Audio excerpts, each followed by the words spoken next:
everybody. Thanks for checking in. I'm going to jump back into things not seen. And Bobby was feeling pretty good at the end of yesterday. He said that his dad was really proud of him, which was pretty cool considering that he kind of stood up for his dad and said, I'm not telling you what you want to know. It's pretty brave. Anyway, chapter 25, bingo. Relational database analysis. I had never even heard those words until Dad comes home from the lab and starts making dinner on Wednesday. He's got my invisible hands busy chopping celery and carrots while he cuts up chunks of chicken for a big pot of soup, and he's gushing about his talk with Dr. Van Dorn. The professor says he was sure the blanket was part of the cause, and he's all excited because he says he can do tons of research just using those two dates and the two locations. And that's because of this relational database thing.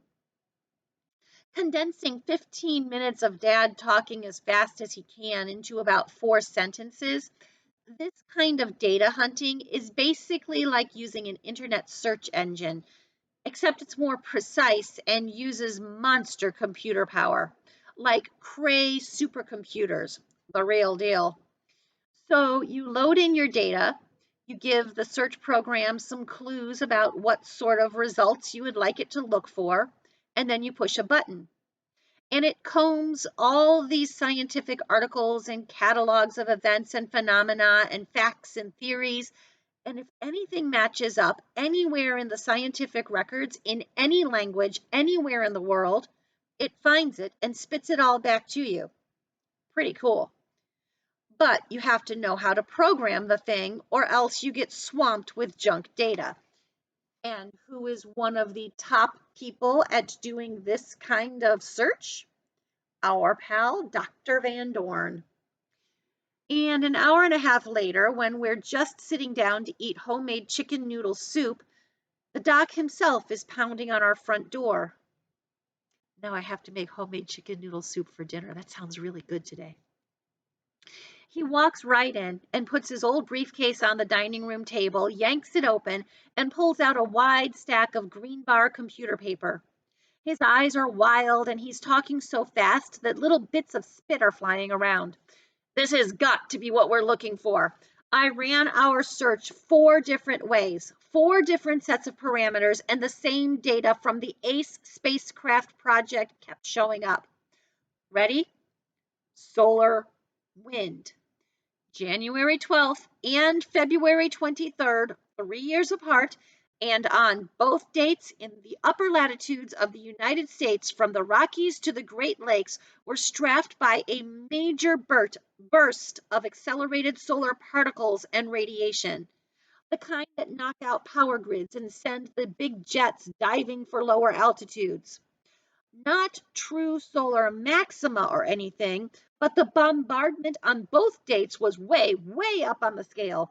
And the Earth's magnetic field was significantly distorted. So, Dad is looking over the professor's shoulder, nodding, his dinner napkin still tucked into the collar of his blue dress shirt.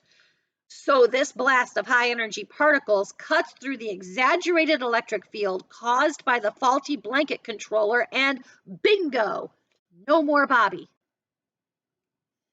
This is why this qualifies as science fiction, because it's a fiction book, but they're tying in the science behind what happened. That's some high-level stuff, but kind of cool. Exactly. And of course, we don't really know how or why, and we're a long way from really understanding the interaction of the forces, but I'm almost certain we know roughly what caused it. We've got a strong electrical current field, magnetic disturbances, and an extreme particle flow. Has to be it, don't you think? Has to be. Dad is nodding, and his eyes have that far away in physics land look. Mom asks what I'm thinking. But Leo, how can we reverse the process? How do we get things back to normal? And how do we do it before the police come to haul us away? That's right, because they're coming in just a couple days. Dad and Dr. Van Dorn look at each other for just a second, And it's like they're holding this high-level silent conference. I can see everything, and it's almost like I hear them talking back and forth.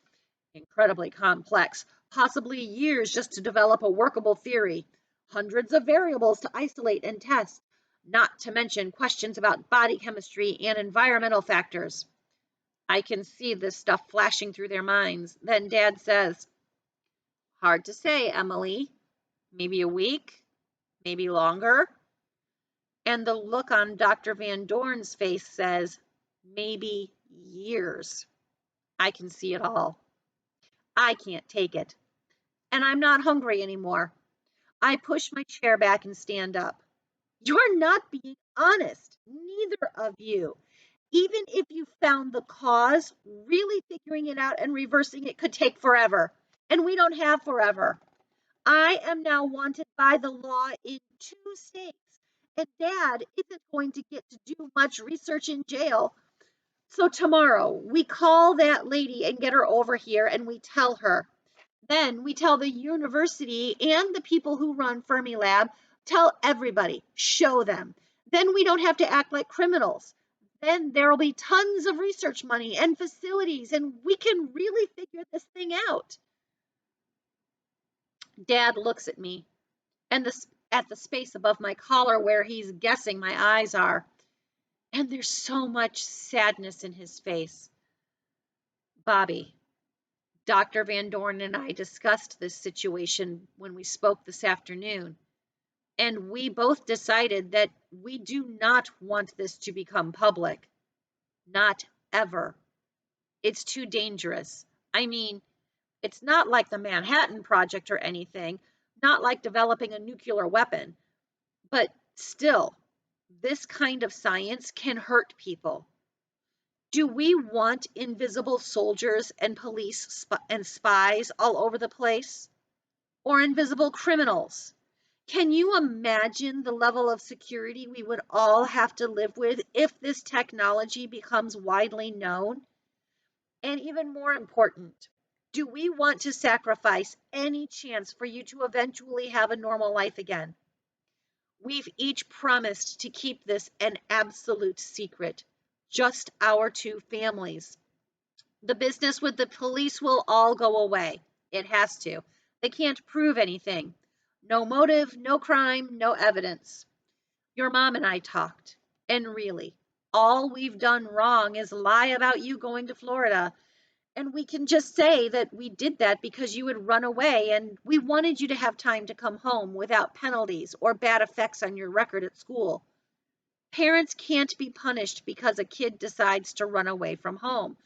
So we just have to change our story. I'm sure this is the best way. We're all sure it is." During his speech, it's like I'm in a time machine. All I hear is what I've been hearing for 15 years. Everyone has decided what's best for me. They're all sure. They've made up their minds. And now they're telling me. They're telling me how they've decided my life will be. I'm a runaway. I'm a fugitive. I'm a milk carton kid. I'm officially missing. They've decided. My jaw muscles tighten. I feel my face twist, feel my hands clench. They have such a grand plan for me. I want to scream. I want to froth at the mouth and swear and stomp my feet and break up some chairs and throw chicken soup all over the place. And I want to yell, "It's my life! You can't leave me out of the decisions about my own life! You are not in charge here!" But I control myself. In a calm voice, I say, "I think I need to get some rest. I'll eat later." As I leave the table, Mom looks suddenly worried, and Dad looks confused. Dr. Van Dorn seems embarrassed, so he looks down at his precious stack of data. And I'm alone in my room. Alone. Mom and Dad are down there, spoons clinking in their bowls, ladling out soup for their uninvited dinner guest. their fellow conspirator. And I'm alone. Poor Bobby. What's he going to do? We're running out of book, and Bobby's running out of time. Children's Services are coming in just a day or so to take their parents away. Yikes. Come back on Monday to find out what happens in chapter 26, Night Shift. Have a great weekend, everyone.